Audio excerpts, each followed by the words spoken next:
Good morning, good afternoon, good evening, good wherever you are in the world. Welcome back to another episode of RareFUD Radio. Yo, today we got a very, very special guest coming on. Our boys from Tensor is going to be hitting us up today, and I couldn't be more excited about it. Unfortunately, not unfortunate, I guess unfortunate for me, our boy Bison is out today. He's off in the world, traveling a little bit, touching grass, which we are all about promoting.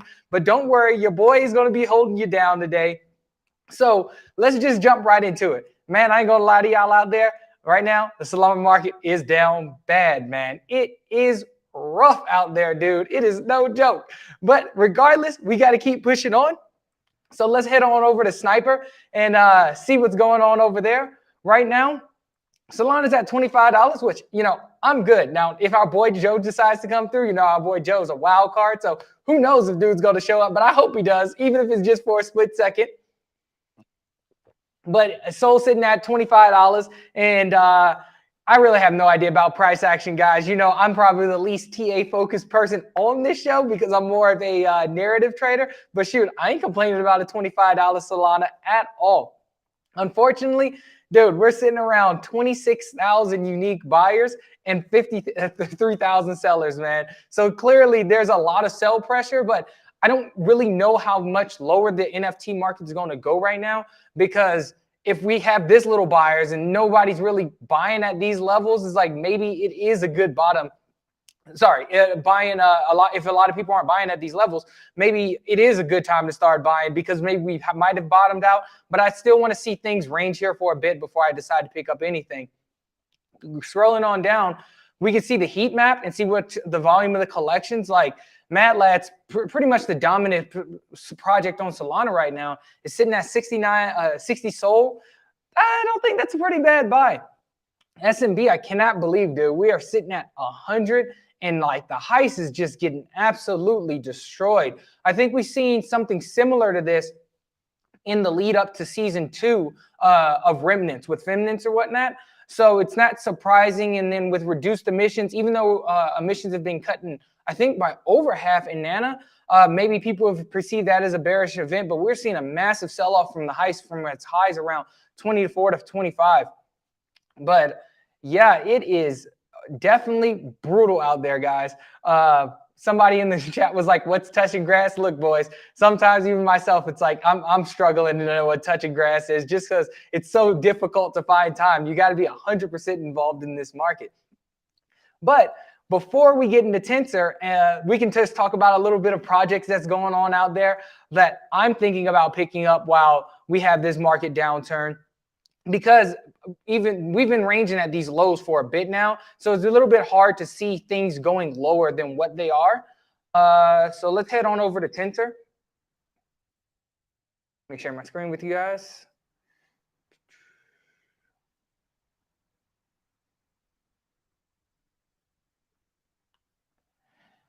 Yeah, guys, so one of the main projects I'm looking at picking up is Bodogos. Like, I've been keeping my eye on this, and recently we saw it retrace to, which range did it go to? It's a 30-minute chart. Where's the thing? Well, we've seen pullbacks up to like 3.5-ish, at 3.5 range. So I'm really looking at as low as that 3.5 range. So, and it came back up to this 4.4 range pretty quick. So I'm really looking to try to pick up something around this area. I don't think that would be a bad buy. And of course, it's like, if you're looking for a quick trade, I don't know when Easy's going to make announcements. A lot of projects aren't making announcements right now, just due because the NFT market is so bad and there's little to no volume right now. So really releasing a project under these conditions is going to be extremely difficult. What other projects are out there that I'm taking a look at is obviously the heist. Leading up into season 2, I think it'll hit its lows, but once more information about season 2 is released, I think that'll be a perfect time to buy, man. Just especially once the tokenomics for whatever the next token comes out is, I think people will be able to gauge what type of return they'll have, what type of mechanics there are. And once more information is revealed about the project, I think that'll be give people a lot of decision making to be like, oh, I'm going to pick up the heist. But I think that's another sure bet. Another thing to watch out for is definitely Clanosaurus. Clanosaurus recently announced, like Cab came out and announced that they got a studio in LA right across the street from I think it was like Ubisoft and some other video game companies. So the fact that they're actually out of building shows that they are progressing and what they're really trying to do is, bridge the gap and then really become a brand that's known further outside of Solana than just the NFT collection, which I think is an amazing thing. What else? Yeah, I think that's all the collections I'm really looking into right now. Like, there are mints. One of the mints on the horizon that I'm definitely looking out for is Tensorians. Like that, normally under these conditions, I'd be like, yo, this thing is not going to send. Like, if you're any other project but Tensorians, I'd be like, dog, this ain't it. You should not be releasing under these conditions. You should be waiting until better market conditions before you do it, because people are very, very apprehensive about buying into mints right now, especially with the volatility of Sol going on. I mean, Sol hit 23 the other day, and then it rocketed back up to 25.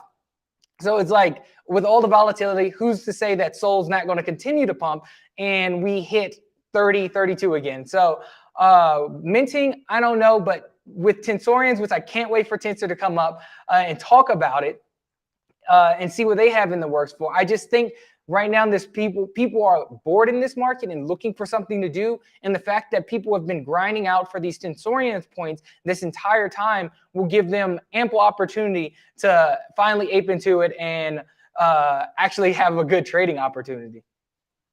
But I do, other than Tensorians, I do want to talk about SMB as well. There's been a lot of stuff on the timeline discussing how,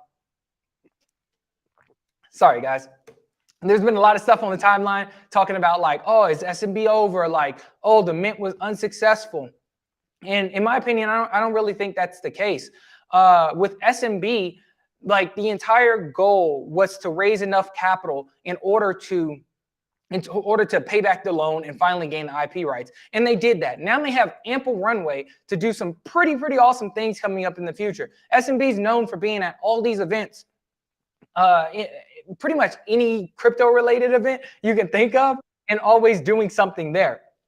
So the fact that they now have runway to continuously do things and expand and continue to expand the brand and through more people in the community, I just think is a bullish time. One of the main reasons that the floor prices dropped is just because obviously market conditions. Gen 3 was a huge liquidity event, and then after that, people were like, well, okay, now that Sol's pumping, I'm not holding on to this for it at the time 40 Sol JPEG. So as bad as things seem now, it might be a good time to enter Gen 3, especially if you're looking to grow your brand and grow your brand in the community and network more. But enough about my opinion on the market. Let's bring up our guest from Tensor.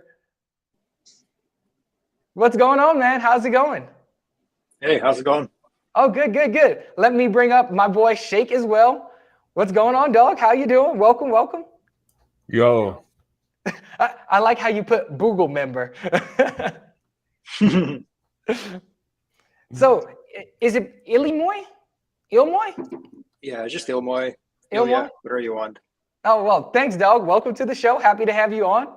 And Shake, you know, you're my boy, dog, so I'm always happy to have you on whenever, man. Wait, is Joe and Bison not here? Or can I Nah, dog, your boy's holding it down by himself. Oh, right. Nice, bro. Cool. No problem. Thanks for having us. No problem. Thank you for coming on today. So before we jump in, Shake, before we go over to you, I want to talk to Illinois a bit. Can you tell me a little bit about yourself, man? And how did you decide to come up with like Tensor? Like, that's pretty ambitious, like to come up and like create a marketplace. And I remember when you guys first launched, and it was like, oh man, like, not gonna lie, man, I was a bit like nervous at the beginning, because it was like, man, it's like, how do you guys expect to challenge Magic Eden? But you guys clearly showed that you could. But anyway, continue. Please tell me a little about yourself.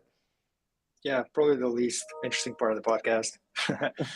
Not at all. Yeah, I guess background in a mixture of finance and tech. I mean, have always been into like, I guess like three things: gaming, technology, and finance. And you know, when you think about crypto, you think about NFTs, kind of intersection of those things. So pretty naturally found myself buying illiquid JPEGs at stupid prices. Doesn't make for great dinner conversations. But yeah. I disagree. I tend to love those dinner conversations, honestly. Right. Yeah, and so I think I started off on ETH because it's the biggest ecosystem, but then pretty quickly found myself disillusioned because, well, one, the UX felt very clunky, and as a UX maxi, that kind of bothered me. Like, I just couldn't see how you build a beautiful user experience when you have to wait for 30 seconds for a transaction to confirm. So that was part of it. And then two, I guess the dev tools weren't great either. Like this weird language called Solidity, I just wasn't sure about it. So then I discovered Solana, and it was like a different world. Everything was smooth, everything was fast, and it was all in Rust, which for a developer is like pretty much what you want because it's super clean, super cool to work with. So pretty quickly fell in love, and that was about 2 years ago, and so I guess never looked back. Oh, yo, that's awesome. That's awesome. And how big is the team? Did you just start out with you, or did you have some buddies that you were working with initially? Yeah, initially it was just me trying to build at least something on Solana. Like my first tiny project took me like months, which is hilarious. And then I met Richard, and we both kind of had similar interest in trading NFTs. We both thought that NFTs as an asset class was totally unexplored, and that you could do a lot more with it than what's currently done at the time. And like, just to give people an idea, when we started, even this idea of a collection-wide bid was completely foreign. There's like, one day we're going to have the bid side of the order book, but back then it didn't exist. And so, yeah, that was actually part of the motivation for coming up with Tensor, because we basically felt that NFTs were really seen by traders as an asset class. They were traded as an asset class more so than collectibles. And so it made logical sense to us that the platform where these things should trade should be kind of more similar to, you know, the exchanges you trade altcoins on, or you trade Bitcoin on. So kind of the Coinbases, the FTXs, the Binances, and like the current generation of marketplaces just wasn't it. And we thought, okay, well, maybe we can build one of those. And so we decided to build this pro marketplace for NFTs. We were in private beta for maybe 2-3 months. And then we opened up to the public. I don't want to lie, but it was like last summer. It was like maybe June, maybe July. You guys have been around for like, I was one of the private beta testers. Like we got it in Cyber Samurai like super early on to utilize it. And it was one thing that I loved about Tensor is because, like you said, it was like really built for those pro traders out there. And I'm like, oh, yo, like you have charts integrated into the platform of the collection. For me, that was mind blowing, because for those individuals who weren't around pre-Tensor and like early rise of Magic Eden, man, it was Wild West out there, dog. It was rough. You're using Mr. Bot to look at charts. About that. Like that, because you're right, man. Like just having a charts where you can execute trades. I remember being like, holy shit, guys, this is next level. And we've come, like, Solana as a whole has come such a long way, you know? I noticed that a lot when I bought some Sui NFTs. I was like, Jesus, man, this is difficult. We're back in the old days, dog. Like, we're spoiled now. Yeah, dude, like, even with my experience on Ordinals, I'm like, all right, you know, I'm just going to transfer some BTC. And then I'm like, wait, I got to wait 30 minutes before my BTC hits my wallet? Like, dog, come on. So it's like, you don't realize, like, especially if you're new in this space, you don't realize that, like, you kind of take for granted the progress we made in terms of like UX and design on a lot of these platforms. But my boy Shake, oh, sorry, go ahead, Umo. Just want to quickly say that I think even though like we at Tensor obviously optimize for the fastest UX and, you know, the most advanced features, I actually think sometimes you don't need that, and sometimes it kind of gets in the way. I actually think Ordinals are beautiful in their own way, that they don't have any of that. And frankly, you can't build any of that there because the chain is too slow. And like, you shouldn't build any of that there. Yeah. I think there's something beautiful about a nostalgic asset class that crypto Gs understand, and they can kind of slowly trade, you know, in DMs and kind of back and forth. And like, so I just don't want it to seem like what we're doing is the only way to do things. I just think like we have our own view of the world, and it's a legit view, but there are other views too. Yeah, definitely. And speaking of that, and we can get this to a little later, like the user experience side of things, while like it is tailored to pro traders, there's a lot of, you know, traders out there who do like a more simpler UI, and just being able to not see all the charts, not see the order blocks, not seeing the bids that are listed, just like, oh, I like this one off the floor, I'm going to buy that. But I will get more into detail and ask you a couple questions about that later. But my boy Shake, could you introduce yourself, man? What do you do over at Tensor? A little bit of everything, and yeah, that's the short answer, but mainly creator partnerships, and I help a lot with the marketing, and like, yeah, then just like just trying to, you know, get in where I fit in and like provide value in other ways, because it's just a team of just 5 of us. Oh wow, that's small. You know, trying to take on like a lot of companies bigger than us. So that's why I do a lot of just answering DMs and helping users, like just simple stuff like that. Yeah, definitely. So, Ilmo, I don't want to like So I know a lot of these questions, but I'm trying to, keep questions kind of simple for the audience, just to differentiate yourself from other platforms out there. So what sets Tensor apart from other marketplaces that are currently on the Solana market? And also, do you plan on expanding to other chains beyond Solana? Yeah, so for the first question, I think we kind of started very squarely in the realm of catering to the pro user. And I think we've built a good enough product for those guys. Obviously, there's features that we can do extra. Like, we know that you guys want more analytics. We know that you want trading in different currencies. We know that you want more stuff on the chart. And that's definitely on the roadmap. We just haven't had a chance to get to it. But actually, I think what Tensor has evolved ever since into is a more generic marketplace that caters to both pros and retail. And we really just call it the fastest marketplace. And that's because like both Richard and myself, we're like obsessed with basically making the platform as fast as possible, both on the back end and the front end. And when you're trading, that matters. Like, you want the thing to be fast, you want it to be real time, you want it to be refreshing as quickly as possible.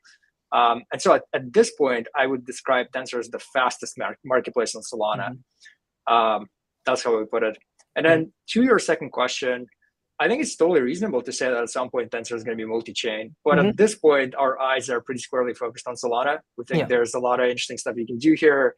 I mean, holy hell, guys, compressed NFTs is like a totally new unexplored asset class. So I'm glad you brought that up. To do one thing at a time, and like that's what we're doing right now. Yeah. So we hear compressed NFTs all the time. Could you break down what compressed NFTs are and why they're so significant? Yeah, to put it really simply, the reason they're exciting is because they're cheap. And it just so happens in life that when you make something really, really cheap, like a magnitude cheaper than what it was before, what you typically do is you unlock a new market that wasn't available before. We've seen that with Uber and rides. We've seen that with, DoorDash and food delivery. And we think that's exactly what's going to happen with NFTs, where the first meta of NFTs was all about scarcity. They were more like luxury goods. They were all about serving fewer people and getting those people to pay up more. And we think that the next meta of NFTs will be the polar opposite, where it would be about serving as many people as possible, getting something into everyone's hands, into everyone's wallet. And compressed NFTs are the perfect primitive for that, because this is pretty much the only way in all of crypto today that somebody could do an airdrop of 1 billion NFTs, for $10,000. You can't do that anywhere else. No, not at all. And I love your point about how this ecosystem, or the NFTs in itself, is transitioning from being this niche group of collectors to really trying to scale. And I think it's weird when people are like, oh, I want NFTs to say niche. Well, if you want any type of mass adoption, there's going to need to be unlimited supply NFTs. There's going to need to be NFTs that have a significantly lower barrier to entry than they are now. By significantly lower, I'm talking about essentially free. And we see NFTs doing this now with Drip House. And there was another one that pumped. It was like Faceless Shake. Was that it? Yeah, the 350,000 supply PFP. Yep. So drawn by a 15-year-old kid, or I think he's pretty young. He's a teenager. Hey, I call that innovation right there, dog. Good on him. So doing things like that, and even what they're doing over with Nifty is allowing individuals to claim free NFTs.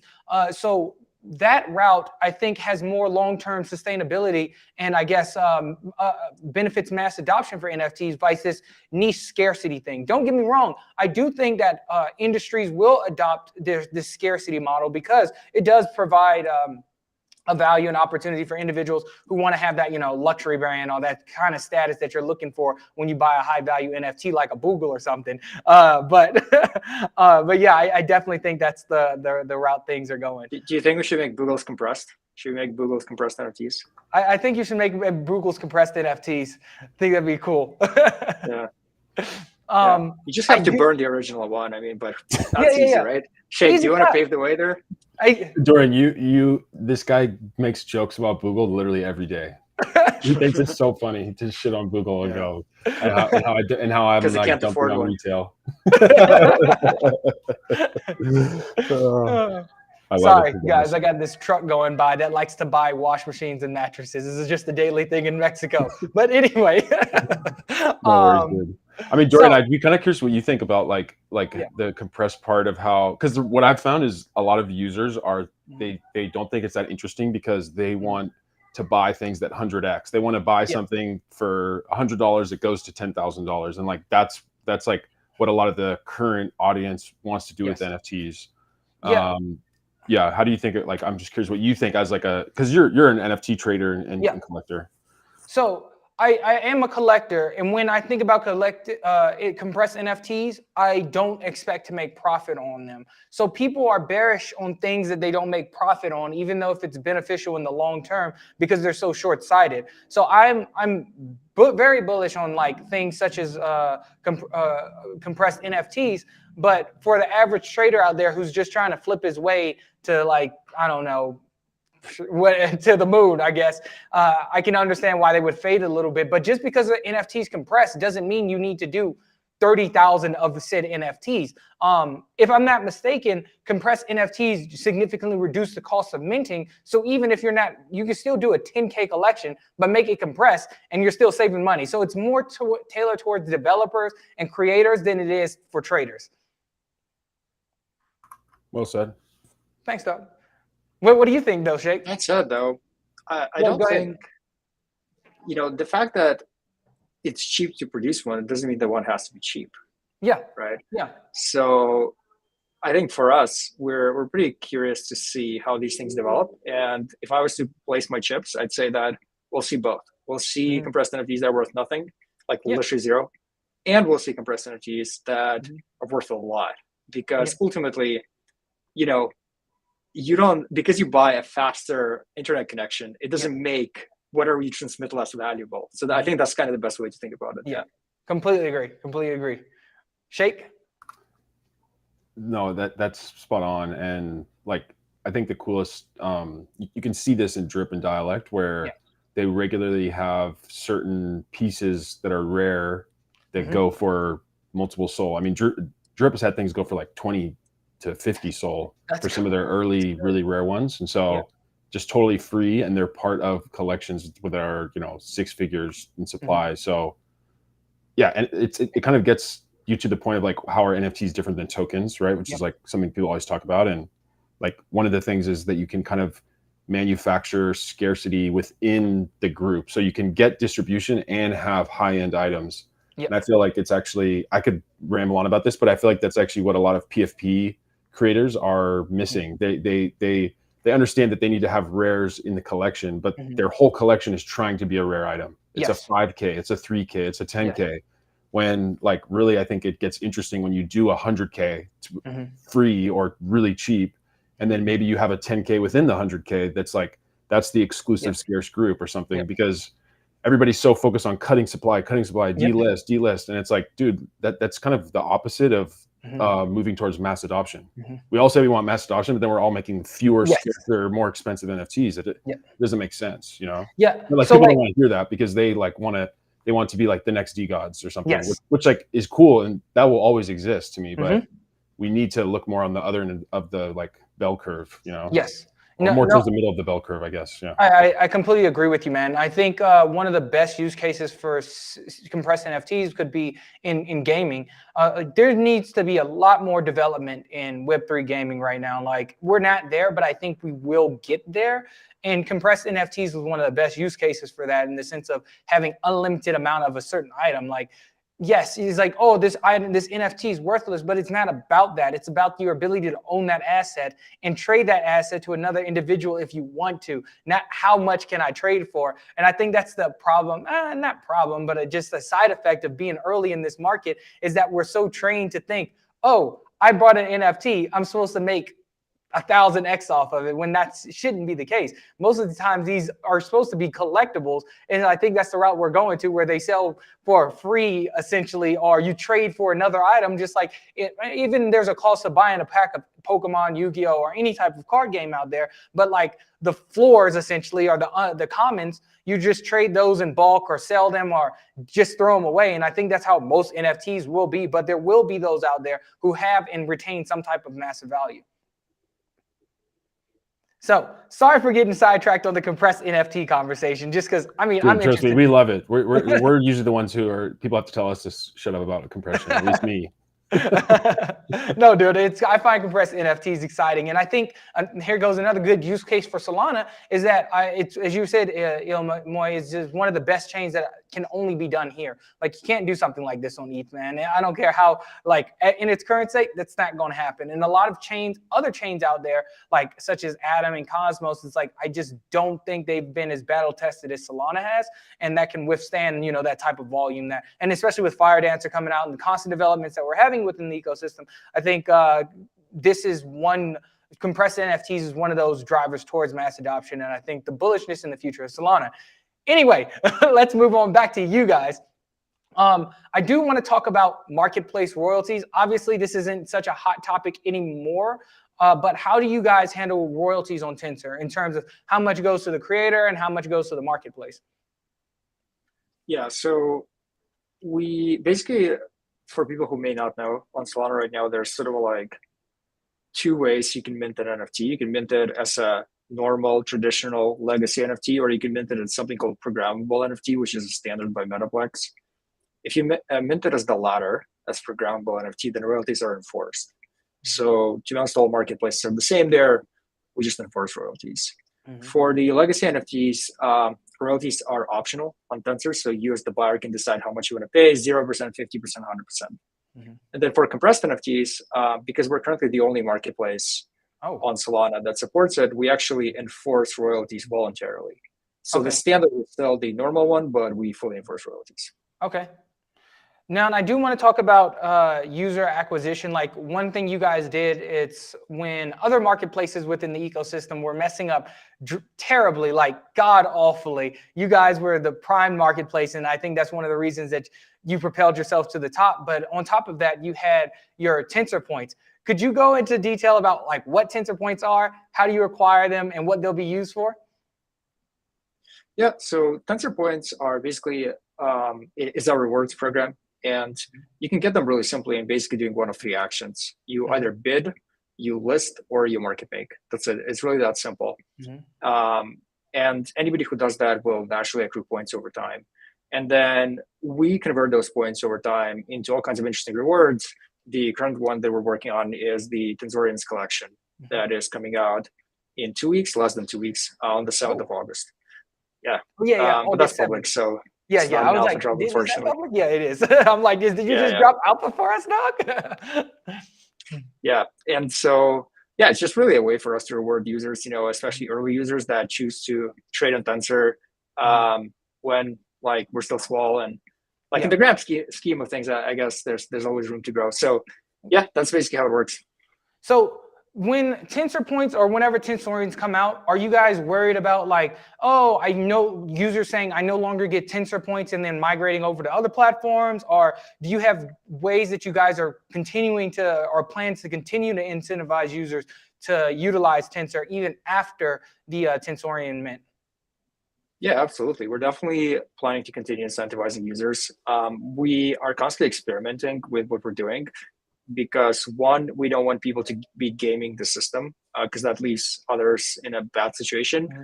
And two, it's cool to have something new and fresh every now and then, just to kind of, make it interesting. Like right now on Solana, there's a lot of protocols that are kind of started doing the points meta, which is what we started. So, and like, I'll be the first to say this, we didn't invent it. We obviously saw it on Ethereum with Blur. And so we took a lot of inspiration there. But yeah, so like for us, I guess we have other things planned going forward, and there won't be any shortage of exciting rewards. Oh, okay. That's great to hear, man. I'm also curious about we just talked about the trader side of things, but what about the creator side of things? What are some of the things that I know you did something cool with Mad Lads about? I can't remember exactly, but I know like. One of the incentives that you used with them was to like if trading volume happened there, you would like drop Mad Lads to like people on the platform. Are you doing that with other projects as well? Yeah, so just like with our own reward systems, we're always open to creative collaborations with projects where we figure out interesting rewards for different collections. For Mad Lads in particular, that has been our biggest experiment. What we've done there is we used all the fees, every single penny that Tensor has ever collected on Mad Lads, the collection, over the course of 3 months. And we used that money to sweep Mad Lads off the floor and raffle them across everybody who's been trading on Tensor. So it's really been a way for us to give back to the community. And to give you guys an idea of scale of that experiment, we airdropped something like 110 Mad Lads, I think, which at like current prices is sitting at what, 7,000 SOL, just like given back to the community, no questions asked. You just had to do it on Tensor. And so obviously we'll continue doing interesting experiments like that.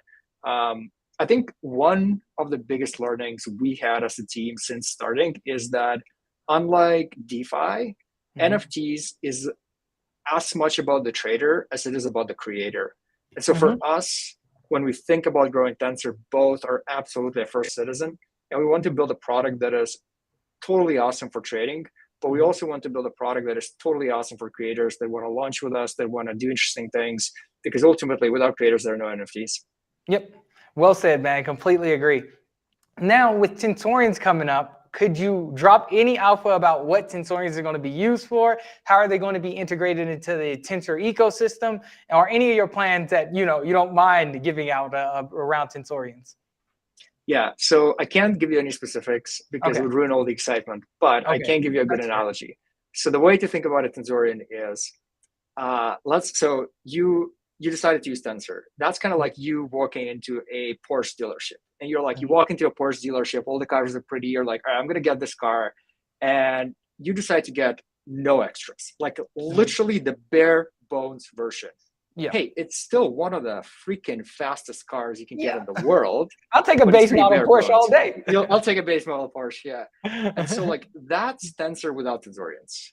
Okay. But then if you want a little bit more, if you want I like my leather seats, if you want slightly bigger rims, if you want that special paint that nobody else has, that's when you get a Tensorian.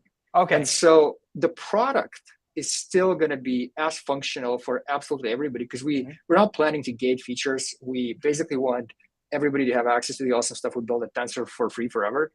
But having a Tensorian will make it just a little bit cooler to use and just a little bit more personalized, and will unlock just a few other things here and there. So that's how we're thinking about it. Oh, dude, that sounds so exciting. So now I'm assuming if the more Tensorians you have is like the more upgrades in your car then? Maybe. We'll see. Okay, all right. All right, because I was playing, full transparency, I was playing on sweeping Tensorians as soon as they minted. So that I was just especially with the market right now, and I think the market's been kind of boring and people have been looking for something to do. So I think Tensorians is coming at a great time. Literally nothing else is going on out there. So I think people who have been waiting to buy mints are especially seeing no idea how the points and the boxes are going to interact with each other, but people have been accumulating these Tensor points for a while now and got the boxes from season 1. Could you talk about like the allocation of points? Will people be getting a box even if they have 15, 20 points? Is there a minimum allocation of points? I don't know how much information you can give away on that. Yeah, so maybe I'll clear up a couple of points of confusion here. So the first point is people have been asking, hey, what about my season 1 boxes? Yes. You guys are giving out season 2 boxes. So what about my season 1 boxes? And the answer to that is that the boxes are the same. It's just that you'll be able to open them. And so don't stop thinking about season 1, season 2. It doesn't matter. It's just boxes. That's all that matters. That's the first thing. The second thing is currently we have 2 types of treasure boxes, NFT boxes and treasure boxes. There's gonna be a lot of focus on the NFT boxes for the obvious reason, because the Tensorians are coming. And basically the way we're thinking about this is that season 2, and we have been super clear about this from day 1, is going to be way larger than season 1. And that makes a lot of sense, because if you remember what season 1 was, we barely had any farmers. And we also gave boxes to people who traded on other marketplaces just to kind of demonstrate the platform to them. Obviously, season 2 is our hardcore users. It's the guys that actually been showing up into Discord, asking questions, giving feedback on features, trying different strategies, or using the product. And so we're going to reward those guys the most. But yeah, I guess that's probably the main things to know. And just look, The 7th is coming. There's going to be stuff happening before the 7th, so keep your eyes peeled. And we think it's going to be pretty exciting. Oh man, I'm super excited for it. Dude, I want to thank you and Shake for, I know you're super busy, especially with the mint coming up. And for anybody who's minted a project, if you have not minted a project, you don't know how insane the lead up is to mint. And it's just the Discord, the marketing around everything. It's so much work. So you guys are doing an amazing job over there. Do you guys have anything else that you want to say before we wrap up the show? Yeah, I think we were going to do a whitelist for the best question. I don't know if you have a couple, maybe you get 5 minutes for questions real quick. Yeah. We can chill around if anybody wants to. If you have to hop, I don't know if you have, I can stay for 15 minutes. So we have some time for questions. Yeah. Good. Yeah, we can do that. Look, dog, we can run it as little as we guys need to. Let's do questions. So I know it takes a second to come through here, but for anyone who's still on in the audience, we're going to give away a whitelist spot for Tensorians to the best question. It could be about Tensor. It could be about anything, really. Okay, here we go. With the projected surge of NFT creation due to the lowered cost of compressed NFTs, how does Tensor plan to effectively manage and filter potential spam? That's a good question off the bat. Yeah, so I think the spam problem for NFTs is going to be as big as the spam problem for email has been in the past decade. And this is my way of saying that it's not going to be solved quickly. But obviously, we'll use the typical big data, machine learning tools, whatever, to discover stuff that shouldn't be shown to the user and hide it. But it's going to be an uphill battle for a while, for sure, because this is basically this new medium where users are a lot more engaged than in Web 2. And so naturally, there's going to be bad actors who are going to want to make use of that medium for their own nefarious purposes. But yeah, it's definitely something we're already thinking about. We have another question. Some from Floyd. They were asking, so boxes from season 1 and season 2 will have the exact same odds of what they contain? So each box will be exactly the same. Season 1 box, season 2 box. There's no distinction in our database how you got the box. It's just a box. Mm-hmm. But the best way to think about it is whatever you did in season 1 would give you 1 box, but the same activity in season 2 would give you 5 boxes. And that's because season 2 was 5 times longer, probably even more, and people were spending 5 times more energy. And so that's the way to think about it. Cool. I think this is a good question. Yeah. Will Tensorians have voting power in new feature prioritization? That's a good one. So we haven't planned that for Tensorians, but that is something we're thinking about very carefully a little bit further out into the future. Mm-hmm. Here's a good question, because the pro view of Tensor can be overwhelming, especially if you're new to NFTs and you're not able to see or you don't really understand what's going on. So Rebroker asks, where can I learn more about to use your site, like the pro platform? Do you have creative content out there or anything like that to help people? Yeah, so first of all, when you go on Tensor, we actually default you to what we call light mode. And light mode is trying to abstract away a lot of the complexity and hide a lot of the toggles that might be overwhelming for a new user. But either way, if you're keen to learn more, the best thing to do is when you go on tensor.trade, at the bottom in the footer on the left, there's a bunch of icons. And one of those is to a little book. And that's like a link to our docs. And our docs have a lot of information on the platform, on our AMM, how things work, how to earn rewards. So I'd say that's a good starting point. And it also has, by the way, links to YouTube tutorials that I think Sting and a few others have put together. So start there. And if you still have questions, then definitely jump into our Discords. We have very friendly mods, and we'll sort you out. Awesome. Dude, you guys got the questions just flowing in now. They're good, man. I was about to say, you have a good, these are really actually good questions. It's a testament to your audience, man, on RareFUD.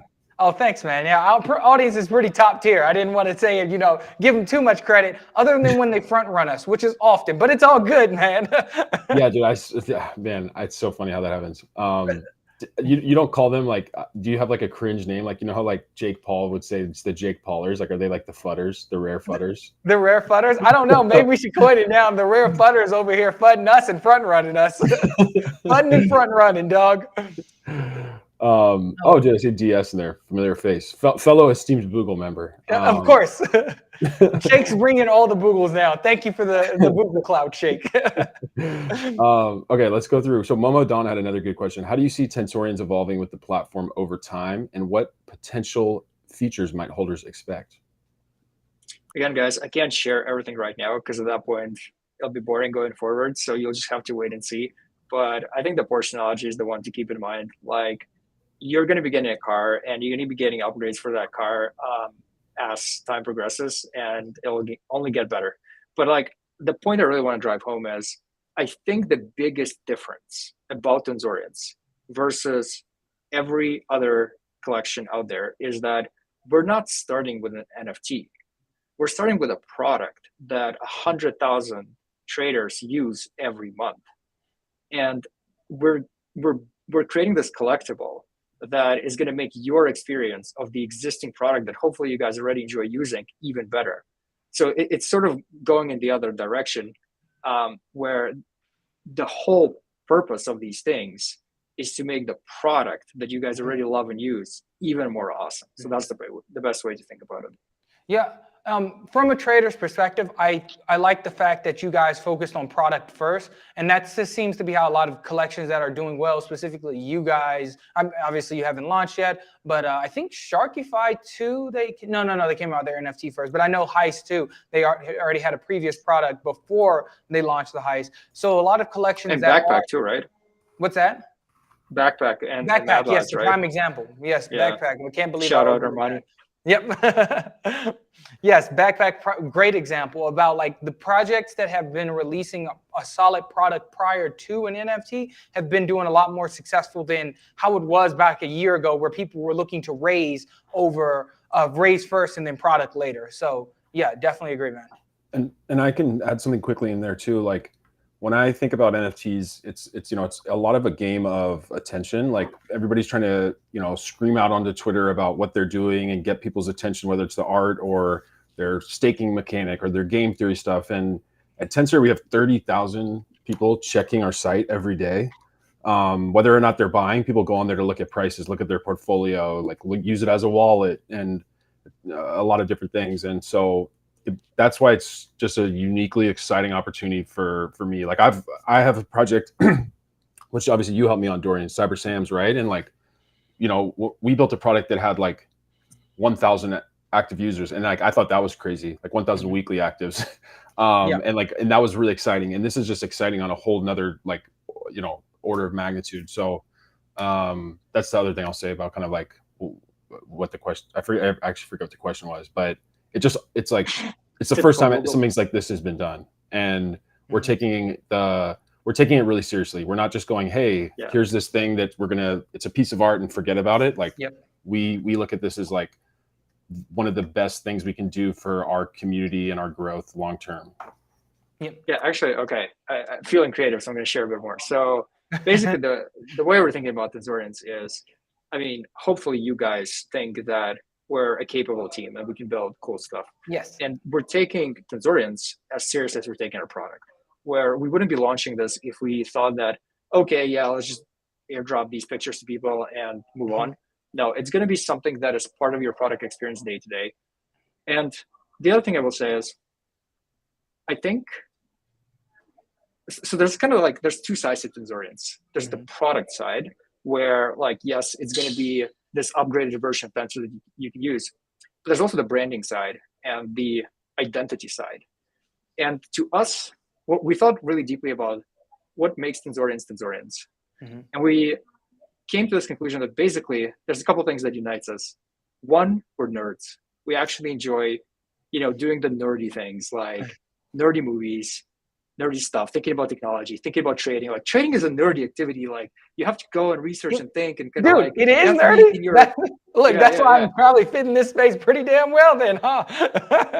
Right. And so for us, like, it's sort of like, I don't know how people are going to receive this, but that's how we're thinking about it. It's like, the Louis Vuitton of the nerds, like it's like the premium brand for the nerdy types out there. And like if you have a digital identity and you want to like identify with other cool, smart, intelligent, curious, nerdy people, then Tensora is probably the way to go. And we think like so far nobody has really cracked that kind of angle to it. And that's kind of how we're seeing it. So that's going to be something we're leaning pretty heavily into and going to be developing. Yeah. Dude, it sounds awesome. Now, I do want to ask kind of like, obviously it's related to Tensor, but a little bit on the periphery is, yo, what's up with everybody getting these tattoos of Tensor? I mean, I love Tensor, but I'm sorry, dog. I ain't getting a Tensor tattoo. Did you get a Tensor tattoo, man? No, not yet. I think I'm going to get one. But hey, let's go. My luck, it would work out is like I would get one and then like, I would do something and like get fired like the next day. And I'd be like, well, dude, there it is. It was a good run, Bro, don't get one then because we don't want to fire you. So please. Actually, maybe I will say this on the tattoos, guys. For anybody listening, God, please only fucking do it if you actually want the tattoo. Like there's better ways to get a whitelist, guys. There's 2 contests going on. There's art contests, there's content contests. Please don't do this if you're doing this just to get a whitelist. Do it if you actually want to identify with the brand and it's just like cool for you. I don't know, but like, please, like, just be rational, okay? Yeah, man. It's like don't get me wrong. I think it's cool that people will be like, you know what? I love this thing so much. I'm gonna get a tattoo of it. But for me, I'm like, ooh, I'm not getting a tattoo for a whitelist, dog. That's a permanent mark. I love Tensor. Don't get me wrong. I'm just not getting a Tensor tattoo. So how do you, before we wrap up, how do you guys want the individual, or are you guys going to reach out to the individual who said the best question, or how are you guys going to do this? Because YouTube names are different from Twitter names. What I was going to say is I screenshotted the names of everybody who did the questions, and I think there's probably a simple way we could verify. Actually, let's just do this. Everybody who's asked a question, just comment your Twitter name. Because then we can just make 100% sure nobody tries to fake it. Like people will do crazy stuff for, like if they're getting tattoos, bro, they'll make a fake YouTube, Dog, dude, we've seen all types of. Actually, hey guys, that's the alpha. That's the easier way to get the whitelist. No, I'm just kidding. Everybody comment their names. We don't know who's the winner yet. We'll pick it after, but comment your Twitter names. Thanks. Yeah, no problem. Thanks for doing that, Shay. Because I'm like, I don't know how you guys are going to get the names when YouTube names are going to be different. So I don't want anybody to miss out. And somebody just put Joe's Twitter handle. Yep, there they go. I think YouTube. No, bro, that guy's actually induced we truest. That's actually his. Oh, that's the actual one. He took it from Joe, I think. Yeah, because I know him. He's a friend. Yeah. My bad, dude. Oh man. Well, anyway, guys, do you guys have anything else that you want to talk about? I think I will just maybe leave it here. And I just wanted to say that we do have those 2 contests going on, guys. So there's the art contest and the content contests. And like the latter is just catch all for anything cool you do. They both end on the 6th. So the Sunday before the mint. And the way you enter is you go into our Discord and there's a channel for each one. Awesome submissions. Welcome. Please do not tattoo something on your body unless you actually want to. There's other ideas there. And by the way, like tattoos are getting repetitive. So please do something new. And yeah, guys, like participate. I think it's the easiest way to win a whitelist. The first spot for the art contest takes away home like 4 whitelists. So wow, that's pretty awesome, man. For me, I probably won't be participating in whitelist giveaways. I haven't even like, and people always like, oh, Dorian, you get whitelist from like hitting people up. Nah, dog, I rarely ask any founders, anybody for whitelist. But I ain't gonna hurt you guys if you want like, Dorian, I'll hook you up, Dorian. No, I'm just joking. Anyway, I plan on picking up someone secondary. Shake in Illinois, thank you so much for joining us today and like answering all the questions about Tensor. I love the platform. It's the primary marketplace I use. I don't ever go on. Oh yeah, real quick, because when I try to buy something on Tensor, sometimes if it's listed on Magic Eden, it won't let me buy from Tensor. Is that? I think that sounds like a Discord ticket to me. It should actually work. Okay, all right. It used to not. It used to not work, but it works. Okay, cool. Never mind then. Thank you both so much for joining today. Thank you all, everybody in the audience for joining today as well. And I'll catch you on the next one. Peace.